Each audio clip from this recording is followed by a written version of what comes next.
Hello BSS, welcome back to my channel, or if you are new here then just welcome. Hi, my name is Brenda. I do mostly paranormal videos here on my channel, so if that is something that you are interested in, please consider subscribing down below and turn on your post notifications so you do not miss when I post another video like this one. Now with all of that being said, let's go ahead and jump right into today's video.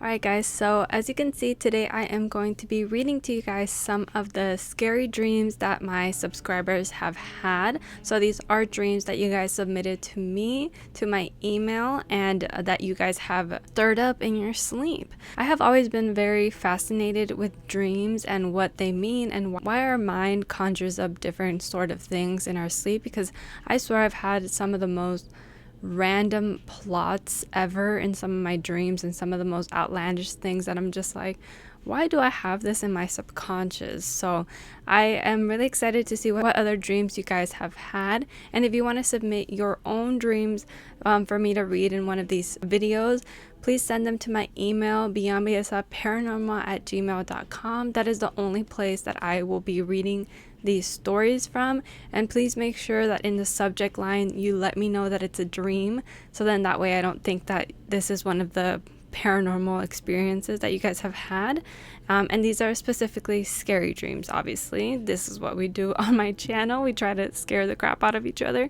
But yeah, so I'm gonna go ahead and pull up my email so I can start reading to you guys some of these dreams that y'all have had. And I have been kind of behind on these because these aren't my most sought out for videos, so my views on these are usually pretty low. So that's why it's been a minute since I've gone through my email. So if you submitted some dreams to me a long time ago and I still haven't gotten to them, obviously I've been putting out other kinds of videos, or I've been skipping videos altogether. But all right, so this one is sent in to me by Melissa Valencia, and she says, "Hey Brenda, to add context to this dream, my father has seen the spirit of a little brunette boy in our house around this time that looks similar to what my little brother looked like. I had not seen the spirit in person yet, but I did dream about him. Here's the dream. In the dream, I was in some cave or underground tunnel and it was dark. My brother was running ahead of me and I was trying to catch up to him, yelling, 'Slow down,' or 'Stop running.' He wouldn't listen to me, so I just kept following him. Eventually, he outran me and I lost him. As I was catching my breath, I heard footsteps behind me and I turned around and it was my brother. I asked him why he ran from me and where he was going, but he said, 'I've been following you this whole time.' He said he was scared and thought I was trying to leave him there. I woke up and got so scared. I immediately connected it to the little ghost boy my dad had seen and wondered why he was in my dream and where he was trying to lead me." Oh, that one's creepy. Oh my god, yes. So many questions that would need to be answered for this. Like, who's this little boy? I wonder if maybe he had some kind of accident in a cave or a tunnel. Maybe he was trying to lead you there to where he had passed away or something. And very creepy that he looks like your little brother as well, because that would totally trip me out.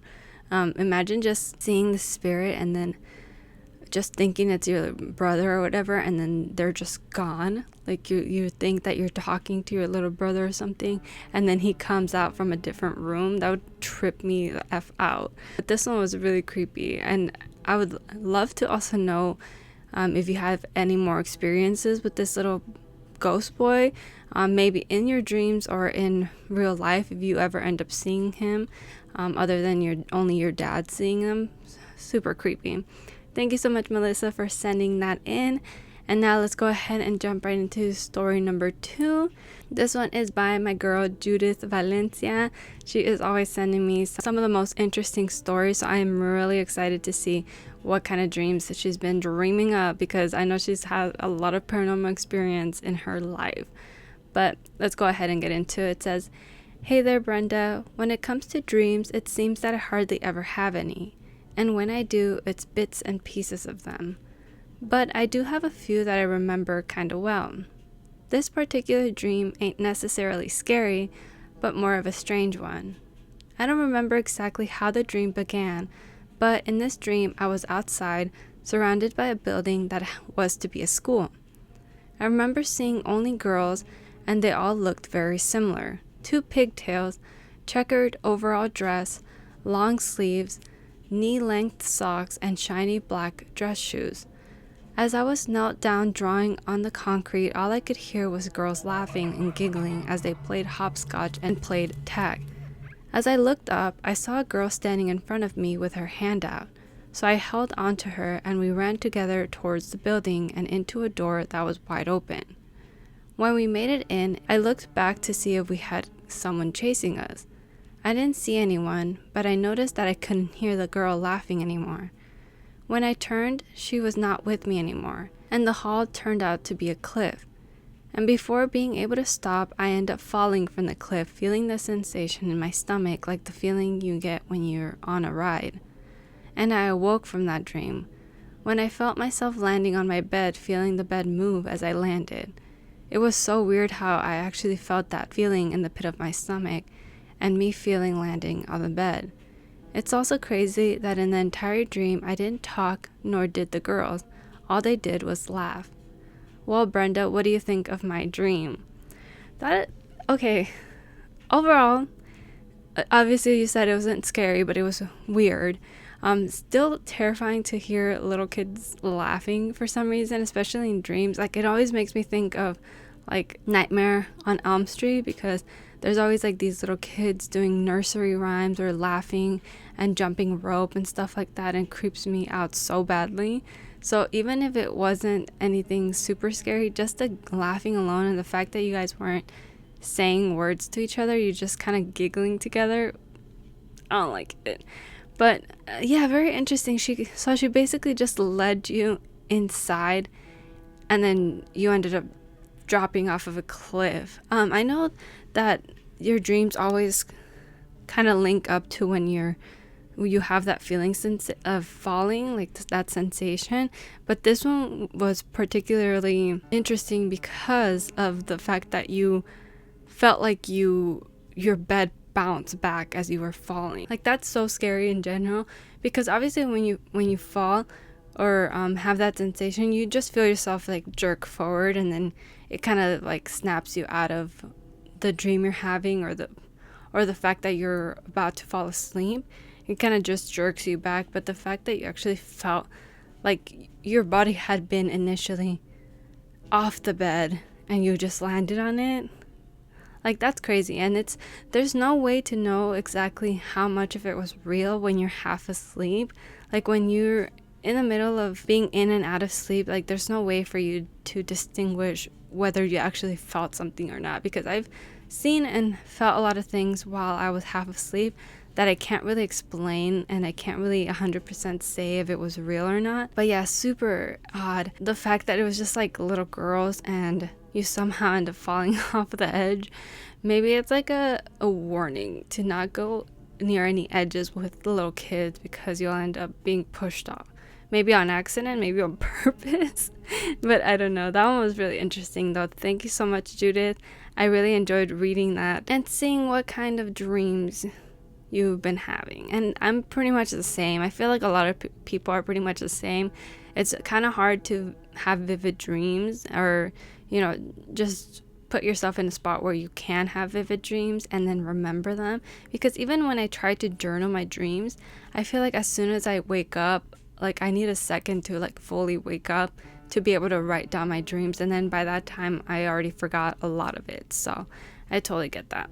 But all right, thank you so much again, Judith. And let's go ahead and move on to story number 3. And this one is sent in to me by Diana. And she says, "Hi, I've been binge listening to your videos at work and became a new subscriber." Thank you so much for subscribing, Diana. "I wanted to share a story that has happened, and I couldn't say if it's a cross dream and the real world, but hope you enjoy it." So basically, she doesn't know if it's both. "I used to rent out a room in the front house, and my ex and his family lived in the back house. The owners for the front and back house were mother and son, her ex's step-grandmother and stepdad. I've been renting out the room for about a year or more and never felt anything or felt uncomfortable.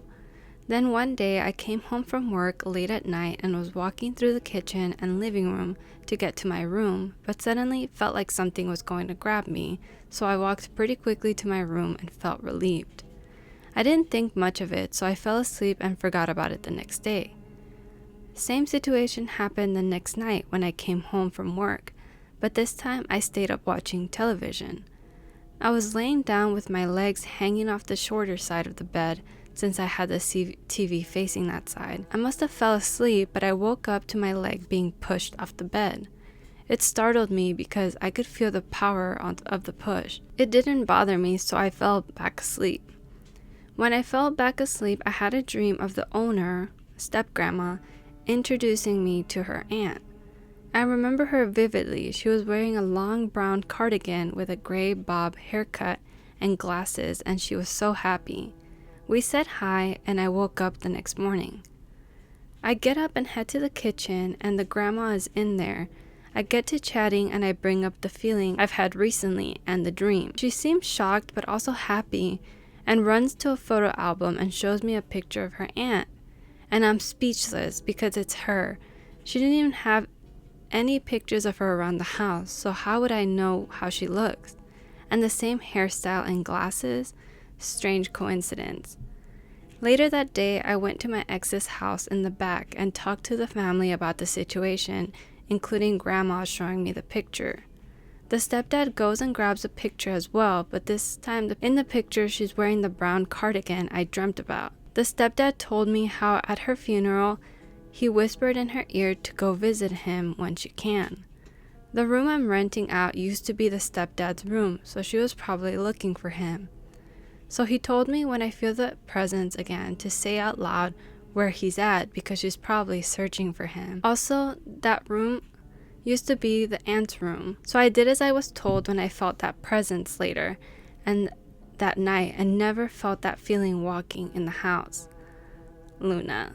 Oh my god, that is so cool and like a little bit creepy in a way, because obviously you end up dreaming about a potential spirit that is wandering in this house, obviously looking for the stepdad, and ultimately ending up in your dream. I would be flipping out if I ever had a dream about somebody who I've never seen before but was like real life person, because a lot of the time when you have dreams, your mind puts together like a face from multiple different people that you've ever come in contact with, like even if it's a stranger that you cross paths with for a little bit, and your mind just somehow latches onto their face or the way that their face looks and then projects it into an image with a bunch of other different faces put together.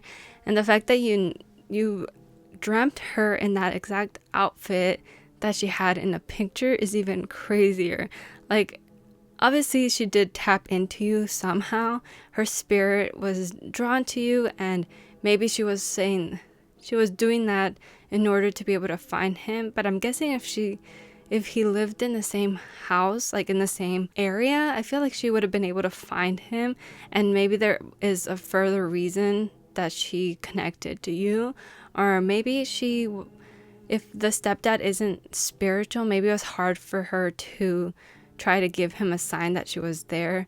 Maybe he wasn't picking up on it, or he wasn't open to it, and it was going to be hard for her to approach him in some way. But yeah, that was a really good one, and I think that is going to be the last story from me. Okay, actually, let's go ahead and move on to story number 4, or dream number 4. Alright, so this one says, so in response to your latest video, I thought I'd tell you about a chaotic nightmare that is a nocturnal seizure. When you have a nocturnal seizure, it's basically a nightmare ramped by 10 times. You can actually feel pain because of the seizures. Is this technically paranormal? No. But it's a terrifying experience that can feel paranormal to those that don't understand. You do see, smell, and feel non-existent things during one. Because I live with epilepsy, I have to assume every time I have a dream, regardless of whether it was good or bad, that it was a seizure. But I do have an actual answer to your question. It was a week after my cat Belle had passed. I guess I was in a pretty deep sleep because I saw her walk to me, sit down, and give me a slow blink that conveyed that she knew I loved her, and told me she loved me in a single look. Then she rubbed against me and ran off on a new adventure. Attached is a picture of her, and then she shows me a picture of her kitty. Aw, that is so sweet. I had never heard of nocturnal seizures, but that is so interesting that it could be tied to that and then like elevate your senses in a way where your dreams are linking in that way and making you feel like it's actually real. Like, that's crazy. I'd never heard about that, but I will look a little bit more into it. And that's a pretty sweet sort of dream to have, of a pet that has passed on, and you get to maybe see them a little bit, and maybe in some way, like spiritually, they are still there, and that they were able to tap into your dream somehow and then be with you for a little bit in that sense. But thank you so much for sharing that, Bronwyn. I like that name. I don't see a lot of people with that name, but thank you so much for sharing your very unique sort of dream. And those are some of the scariest to me, where you actually feel like it actually happened, or where it's tied to real life and it's somehow like your real life events cross with your dream, and then you end up like your dream happens first and then you end up having something that's very similar to it happen in real life. It always really trips me out, and I'm always very curious as to what could be going on up here while you sleep. Like, there's so much unknown about your brain's activity when you're asleep, but it's all super fascinating to me. And yeah, guys, that is going to be the last story from me. I really hope that you enjoyed those. I keep saying stories, but they're like people's dreams. But I hope that you enjoyed those. And before I do end today's video, today's comment shout out goes to this person right here. Thank you so much for leaving a nice comment. As always, I really do appreciate it, and it really makes my day. And if you want to be the next comment shout out, all you have to do is leave me a nice comment down below, and that's it. And guys, thank you so much for watching all the way to the end. Hopefully I will see you in my next video. Don't forget to stay safe and be kind. Bye bye.